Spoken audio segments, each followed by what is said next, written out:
Graça e paz, irmãos.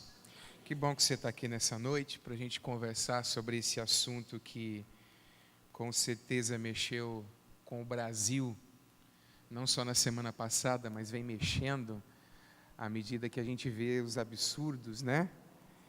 E como que o ser humano pode descer a níveis tão baixos de indiferença para com o próximo e de maldade, não é verdade?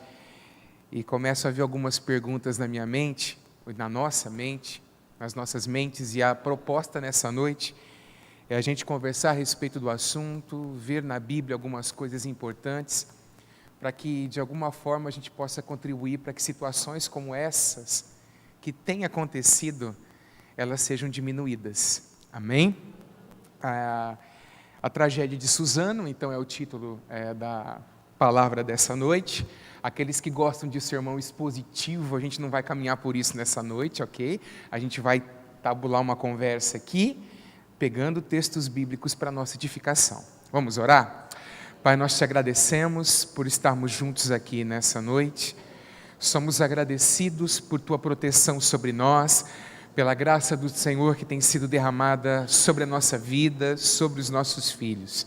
Permita, Pai, que nesse tempo nós tenhamos um tempo de edificação, de crescimento espiritual, que a nossa visão de fato seja aberta e que a gente possa ser parte da solução dos problemas do nosso país. Essa é a minha oração em nome de Jesus.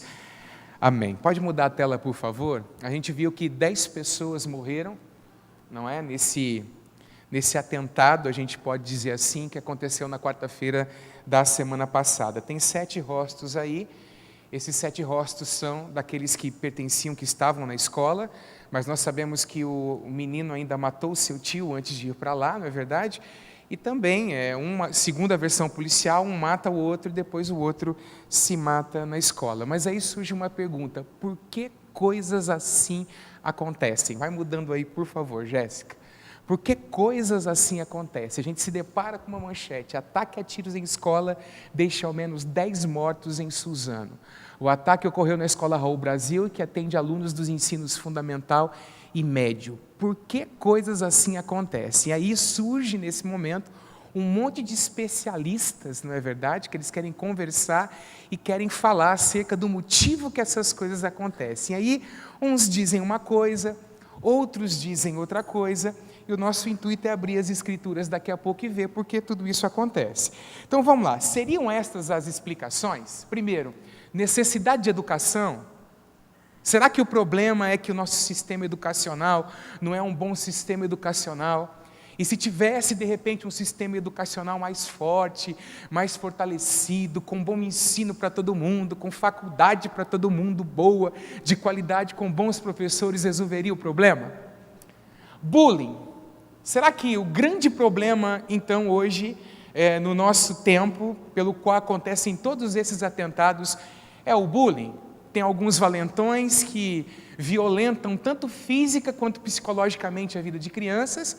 Então esse é o grande problema que faz com que alguns peguem armas, bestas, revólveres e tantas outras coisas e saem matando algumas pessoas.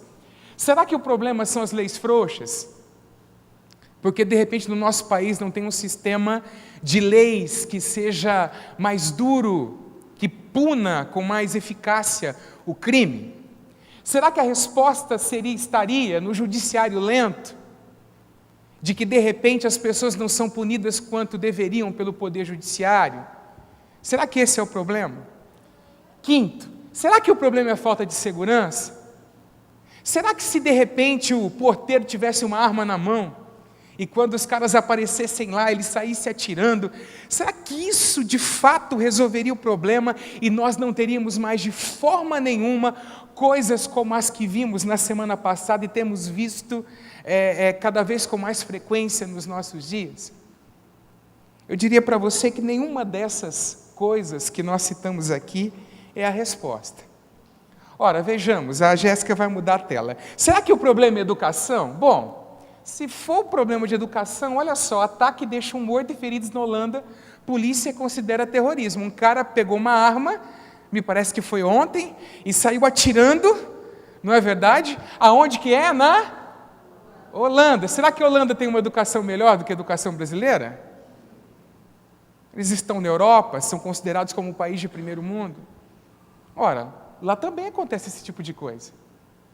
Agora, será que o problema é um problema, por exemplo, de bullying? Um comportamento errado de alguém justifica um comportamento errado seu? Amados, eu não estou querendo dizer para você que essas coisas aqui não contribuem, elas contribuem. Mas a raiz da coisa não é essa. A raiz do problema não é esse. Ok? Bullying, você deve ficar atento do seu filho. Ele pode acabar sofrendo bullying na escola. E aí você precisa ir na escola, conversar, se não tiver jeito, tira de um lugar, transfere para uma outra escola para que o problema seja resolvido. Embora como o pai às vezes dá vontade de dizer, ó, desce o braço, né? Mas a gente não pode fazer isso. Olha para o seu irmão e fala, não faça isso. Tu és crente, diga para ele. Amém? Você é cristão, não faça isso. Ok, vamos lá, dá mais um toque por favor. Falta de segurança. Olha só, ataque a tiros em escola de Suzano remete a crimes similares aonde? Nos Estados Unidos. O sistema de segurança lá é melhor? As pessoas lá têm porte de arma? Boa parte das pessoas tem. No entanto, isso resolve o problema? Não, a gente vê alguns atentados terríveis lá, em escolas. A gente pode se lembrar, à medida que os anos foram passando, coisas assim. Vamos lá, mais um toque, por favor. O problema é um problema do quê? Do coração humano. O problema do homem é o seu coração, e é isso que a Bíblia vai ensinar para a gente. Abre, por favor, a tua Bíblia em Marcos 7, 21 a 23.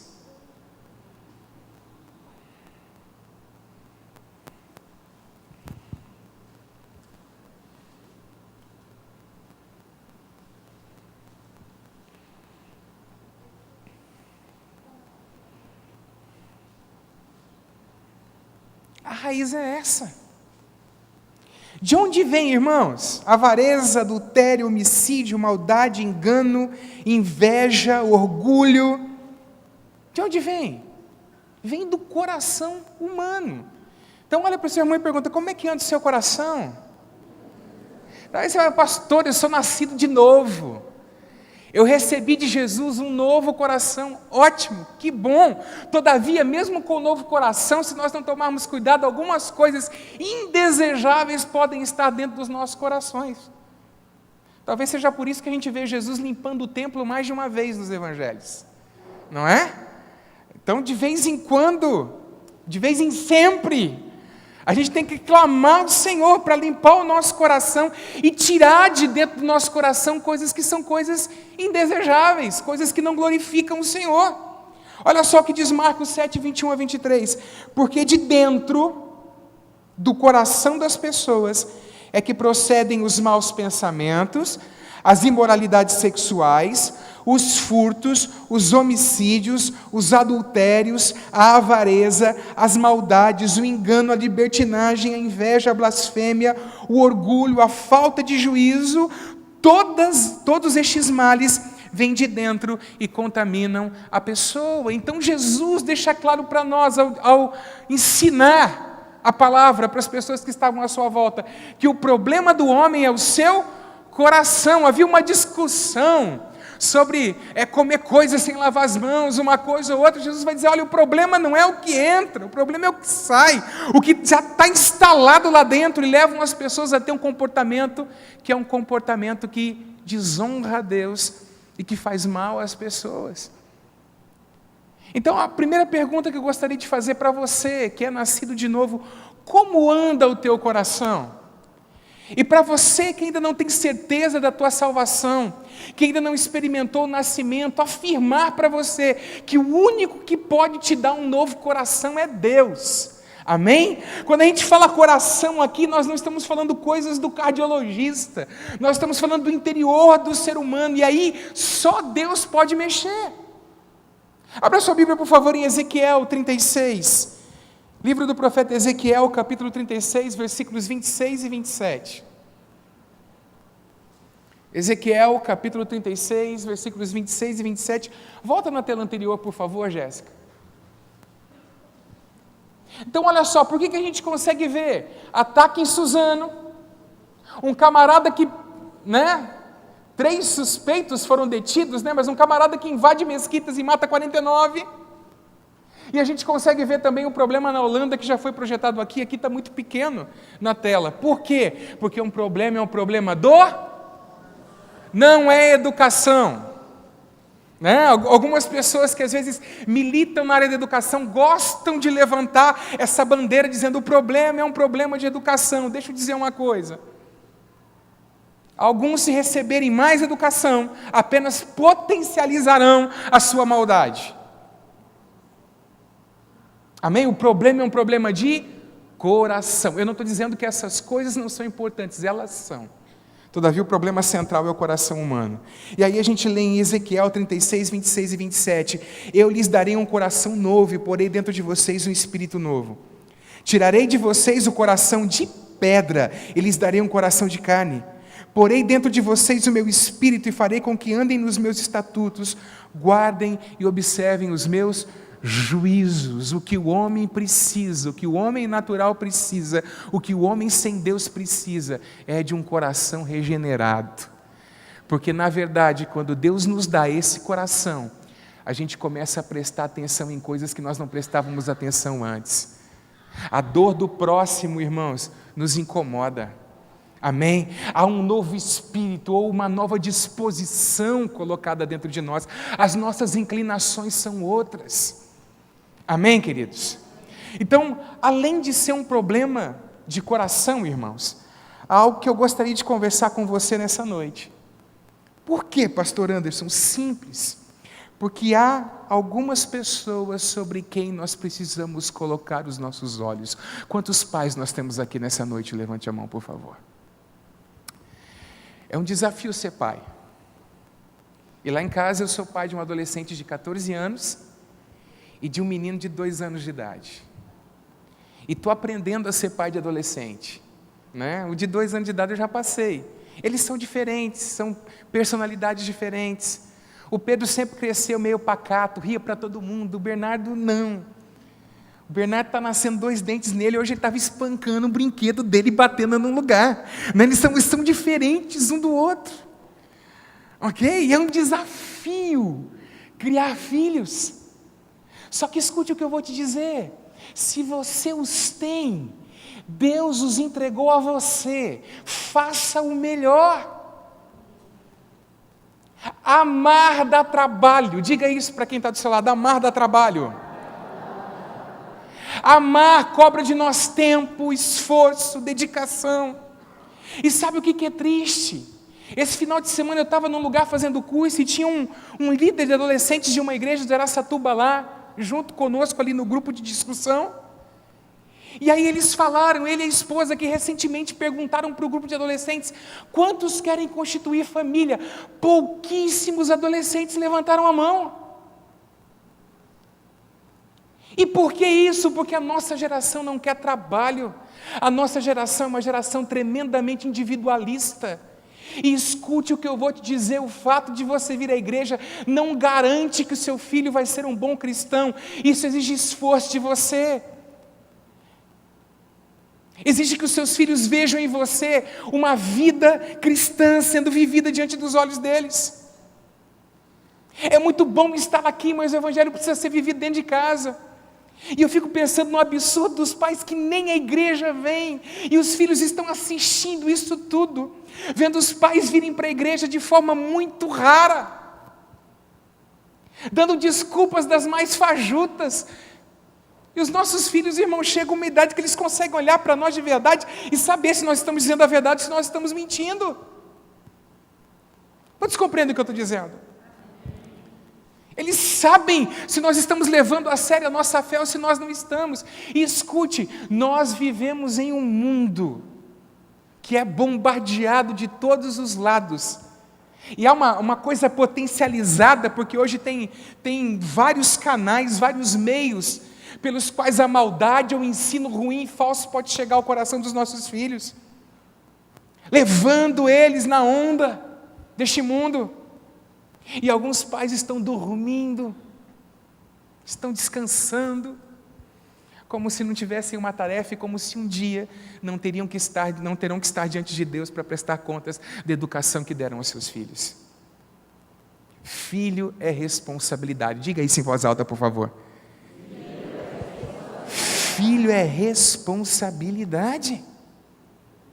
E o diabo quer trabalhar no seio da família, sabe por quê? Porque ele sabe que quando ele consegue quebrar o relacionamento dos pais e dos filhos, ele consegue fazer com que maldição seja estabelecida. Olha o que diz o último versículo do Antigo Testamento. Abre a sua Bíblia lá, por favor.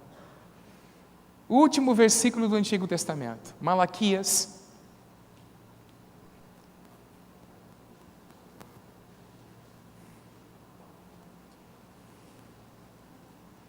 Capítulo 4, versículo de número 6.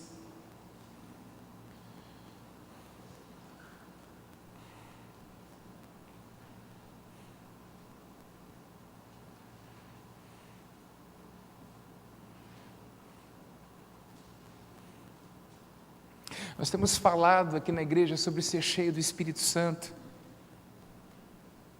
E aliás, a gente vê uma ordem bíblica para isso, enchei-vos do Espírito, está lá em Efésios capítulo 5.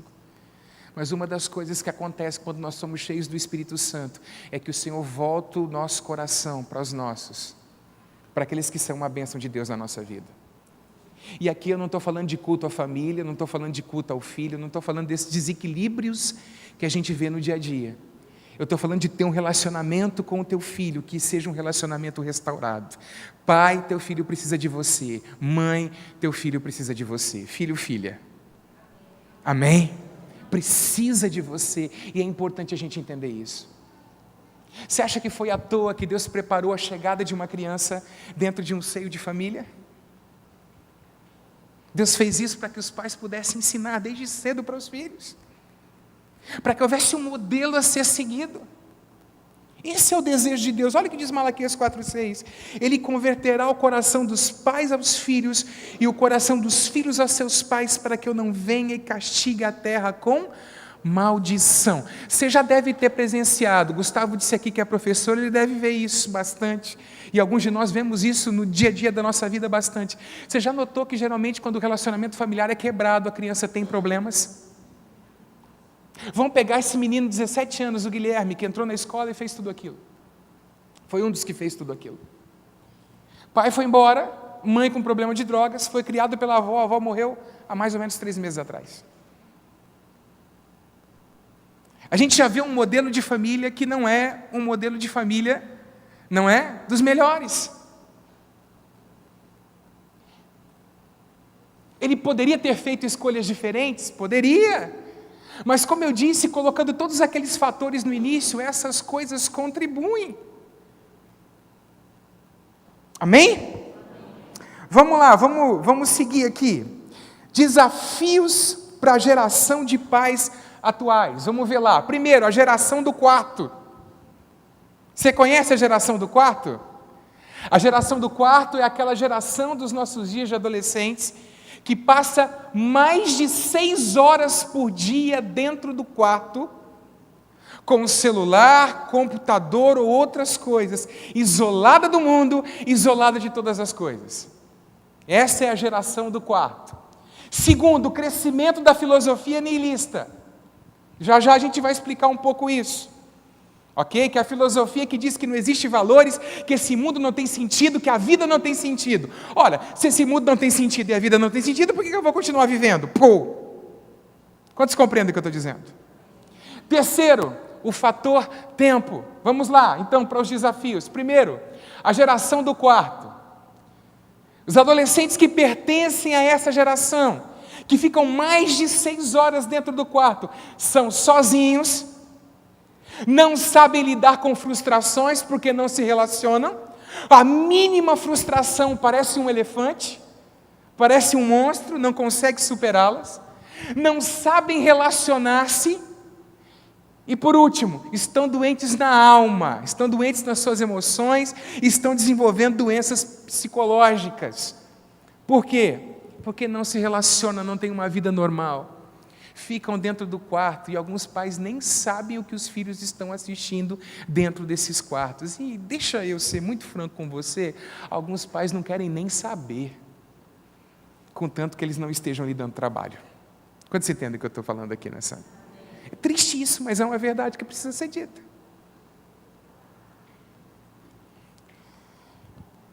Vamos lá, vamos caminhar. Opa, é para cá, para o outro lado. Niilismo. Coloca aí, por favor. Niilismo, redução ao nada, aniquilamento, não existência, esse é o significado. Ponto de vista que considera que as crenças e os valores tradicionais são infundados e que não há qualquer sentido ou utilidade na existência. Ora, se a vida não tem sentido, por que eu vou continuar vivendo? E essas coisas estão correndo soltas aí pela internet, as crianças estão ouvindo, lendo, os adolescentes estão assistindo, e essas coisas vão penetrando, principalmente em casas onde os valores das Escrituras não são afirmados e não são ditos dentro do lar. E a gente precisa tomar muito cuidado com esse tipo de coisa. Amém? Ora, a gente sabe que o índice de suicídio não é muito baixo, e muito do que acontece não é proclamado para não gerar uma onda de suicídios aí, não é? Porque está todo mundo fazendo, vamos fazer também, tem dessas coisas, a gente sabe disso. Terceiro, falta de tempo. Quantos pais aqui trabalham fora? Deixa eu ver. Os homens geralmente trabalham fora. Quantas mães trabalham fora? Geralmente os filhos ficam sozinhos. E aí é um desafio, porque você chega em casa como? No ápice da vitalidade, descansado, feliz, sorrindo para todos os lados, né? Alguns ainda acabam tendo serviços de casa para fazer quando chega em casa. E de fato é um desafio dedicar tempo ao filho nesses momentos. Mas é preciso sentar e perguntar, conversar, atentar para o filho, olhar para o rosto dele e perceber os estados de ânimo, perguntar se alguma coisa está acontecendo, dedicar tempo. Irmãos, às vezes um pai, ele se sente um pai-naca. Por quê? Porque ele diz assim, puxa, aconteceu e eu fui o último a saber. Mas por que foi o último a saber? Houve um desenvolvimento de relacionamento com o filho? Houve uma procura do filho para uma conversa à medida que o filho ia crescendo? E nós precisamos cultivar essas coisas dentro da nossa casa. Amém? Quanto tempo por semana damos aos nossos filhos de conversa? Conversamos com eles no carro, quando eles entram e chegam da escola, nós perguntamos como foi, se está tudo bem. São coisas básicas, irmãos, mas que como nós não temos tempo, o que acontece? Chega, corre, faz a gororoba, engole o moleque, na verdade já está na hora, escova o dente, vai para a cama, no outro dia acorda, é aquele negócio, aquela correria, não é dedicado tempo, e nós precisamos dedicar tempo aos nossos filhos. E, sobretudo, dedicar tempo também para falar a respeito das coisas de Deus. Ensinar-lhes a palavra. Fácil as referências para decorar. Deuteronômio 6 e Efésios 6. Em Deuteronômio 6, Deus dá uma instrução para os pais de Israel, para aquela geração que havia saído da terra do Egito e que seria introduzida na terra de Canaã. Qual foi a instrução? Essas palavras... Vai lá para Deuteronômio 6, por favor. Esse não vai ser projetado aqui, não fique esperando. Deuteronômio 6, por favor. Diz assim, ouve Israel, a partir do versículo 4, é o Shema. O Senhor nosso Deus é o único Senhor, amarás, pois, o Senhor teu Deus de todo o teu coração, e de toda a tua alma, e de todo o teu poder. E estas palavras que hoje te ordeno estarão no teu coração, e as intimarás a teus filhos, e delas falarás assentado na tua casa, e andando pelo caminho, e deitando-te e levantando-te. Note que antes do ensino, o versículo 6 diz que as palavras precisam estar aonde? Dentro do nosso coração. E aí vai falar, também as atarás por sinal na tua mão, versículo 8, e te serão por testeiras entre os teus olhos, e as escreverás nos umbrais de tua casa e nas tuas portas, é aproveitar os momentos com o filho para ensinar-lhes a palavra do Senhor. Contudo, essa palavra precisa estar dentro do nosso coração. E é o coração do nosso filho que nós precisamos focar quando nós estamos instruindo e educando os nossos filhos, não o comportamento. Porque os comportamentos procedem da onde?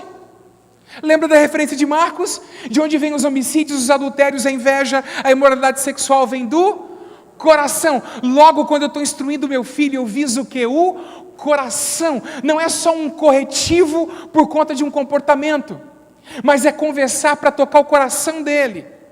Tentar fazer ele compreender que aquilo que o levou a praticar aquilo era algo que havia dentro do coração dele. Vai lá em Efésios capítulo 6, por favor. Efésios 6:4.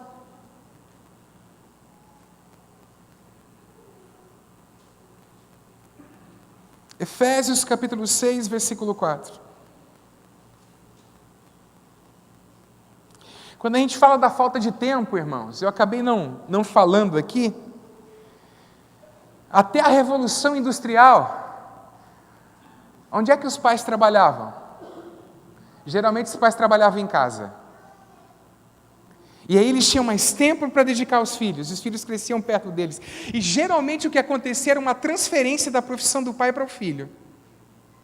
Filho de sapateiro virava sapateiro.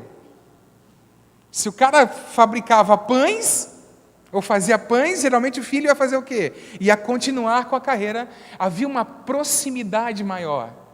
Então hoje nós enfrentamos um desafio que alguns séculos atrás os pais não tinham, não possuíam. E hoje é um negócio, você já viu assim? Ai, fulano está grávida, aí o pai já começa a entrar em desespero, dá uma crise nele. Porque tem que fazer o booking, tem que pintar o quarto, colocar papel de parede, comprar o melhor berço, tem que fazer isso, tem que fazer aquilo, e aí os pais se sobrecarregam, não é verdade? Porque tem um monte de coisa para fazer, todas essas coisas foram impostas por quem? Pela sociedade. E às vezes se esquecem daquilo que Deus disse para eles fazerem. Teu filho não precisa de quarto pintado, teu filho precisa de pai, de mãe, eu já disse isso aqui. Amém? Não precisa ser o edredom da última moda, ou o colchão que faz massagem, porque hoje em dia os negócios estão malucos. Precisa de pai e precisa de mãe. Eu lembro quando nasceu Pedro, irmãos. Durante 2 meses ainda nós continuamos morando nos fundos da casa dos meus pais. O Pedro dormia onde? O Pedro dormia no carrinho. Não tinha quarto para ele, graças a Deus está aí vivo, bonito, forte. Bonito menino, hein?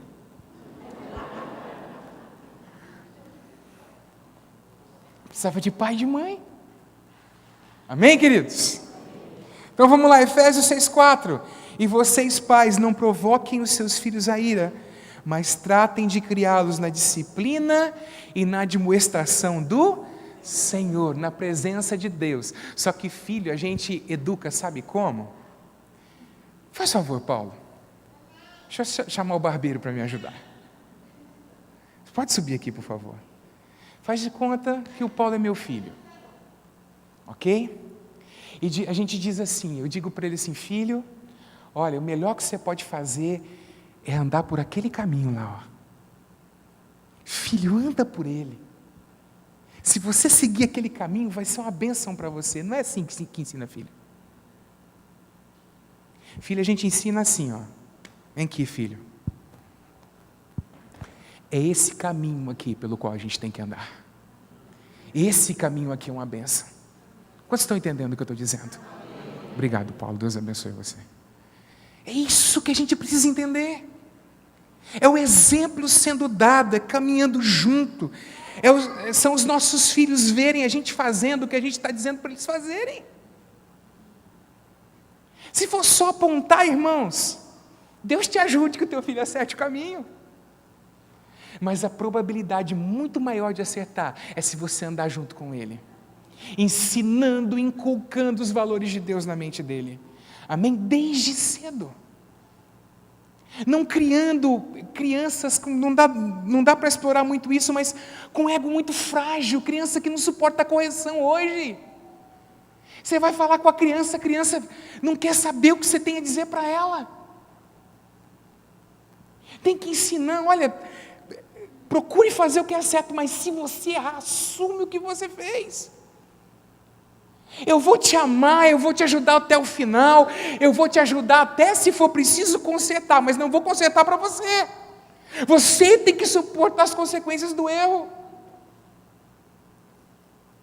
Hoje o que a gente vê é pais excessivamente protegendo, criando gente de ego frágil, que não sabe receber um não.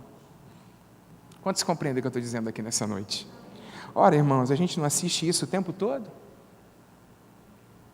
Vamos lá, mais uma tela para frente. Enquanto responde à ordem do Senhor, não foque o comportamento. Foi aquilo que eu acabei de dizer aqui. Foque o lugar onde o comportamento é gerado. E aonde o comportamento é gerado? No coração. É aí que você tem que olhar, tanto na tua vida, quanto na vida daqueles que crescem perto de você, junto de você. Amém, queridos? Onde está o teu filho?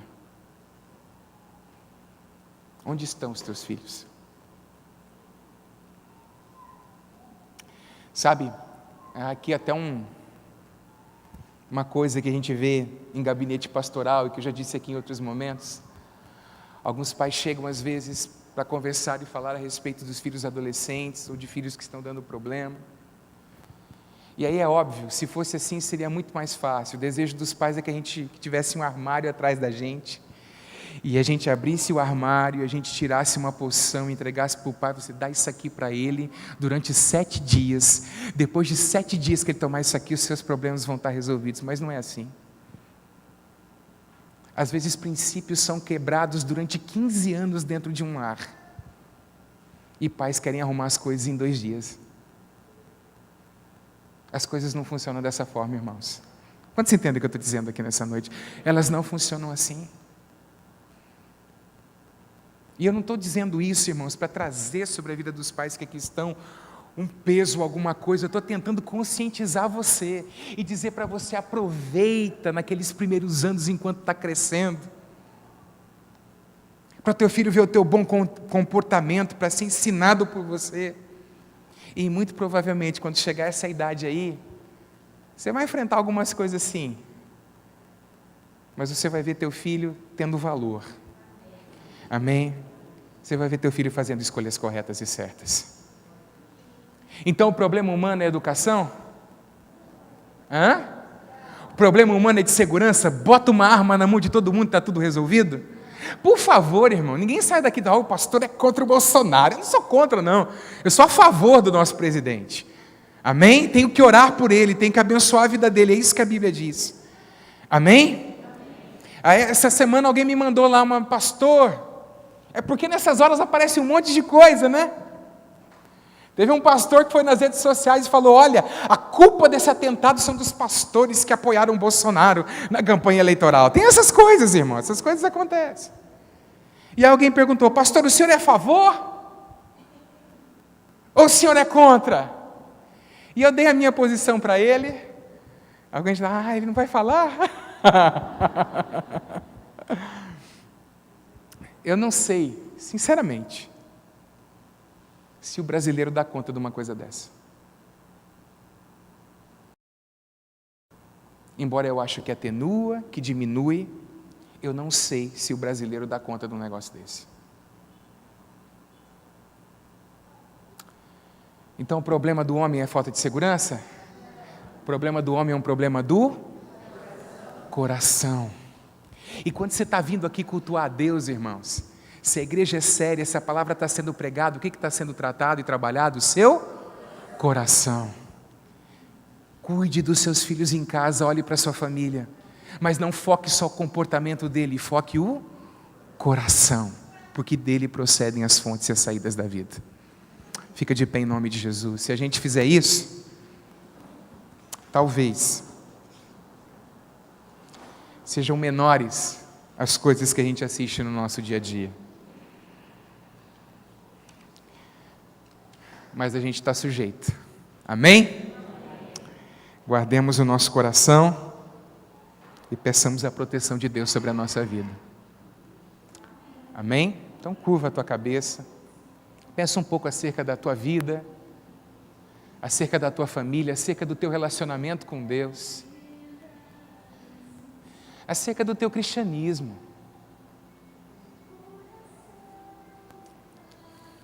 Que oportunidade Deus tem nos dado? Que oportunidade Deus nos tem dado de conhecê-lo, de termos a Bíblia à nossa disposição? Que oportunidade Deus tem nos dado, irmãos, de termos instrução para fazer diferente? Em um dos salmos, os filhos são comparados a flechas na aljava. E uma flecha você tira da aljava, coloca no instrumento, no arco, para acertar um alvo. Que você mire os seus filhos no alvo. E que você os crie, não para ter uma carreira de sucesso só. Que você os crie, não para ser o melhor da sociedade ou para se sobressair diante de todo mundo. Que você os crie para a glória de Deus. Que você os crie para servir o Senhor, para serem discípulos de Deus nessa terra. Porque se houver instrução correta para o seu filho, irmão, naquele dia nós vamos ouvir de Deus que nós somos bem-aventurados, porque ensinamos a eles o caminho que eles precisavam saber. Pai, nós estamos diante da Tua presença nessa noite. E Pai, como essas coisas mexem conosco. Nós que temos recebido um pouco da Tua graça, nós a quem tem sido permitido o Teu toque do Teu Espírito Santo que humaniza o coração, como ficamos escandalizados com todas essas coisas que acontecem, Senhor. Escandalizados, porém cientes, que dentro de nós havia potencial para fazer essas coisas e coisas piores se não fosse a Tua graça nos alcançar. Senhor, permite em nome de Jesus que cada um de nós que aqui estamos, sejamos levados a nos levantarmos como servos do Senhor e afirmarmos a nossa fé dentro da nossa casa, fora da nossa casa por onde passarmos, Senhor. Que nós possamos ser agentes de transformação da nossa sociedade do que diz respeito às questões espirituais. Senhor, que nós não sejamos sal apenas aqui, que nós não sejamos sal dentro do saleiro, gente que levanta as mãos aqui no domingo, mas que não vive a Tua palavra no dia a dia dentro de casa. Senhor, ajuda-nos, liberta-nos, Senhor Deus amado, de toda maquiagem, em nome de Jesus Cristo eu te peço, Senhor, que nenhum de nós viva uma espiritualidade que é um cosmético apenas, que é apenas uma aparência, mas que haja profundidade da nossa fé, que haja profundidade da nossa fé, e essa profundidade seja vista nas escolhas que fazemos.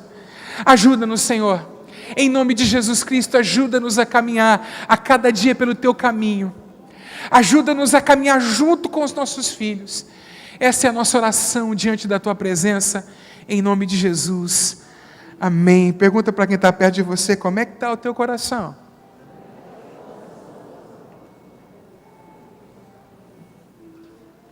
Como é que está o teu coração?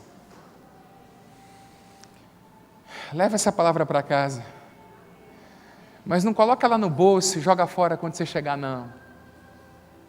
Pratica isso dentro do teu lar, dentro da tua casa, porque é isso que vai fazer diferença. Amém?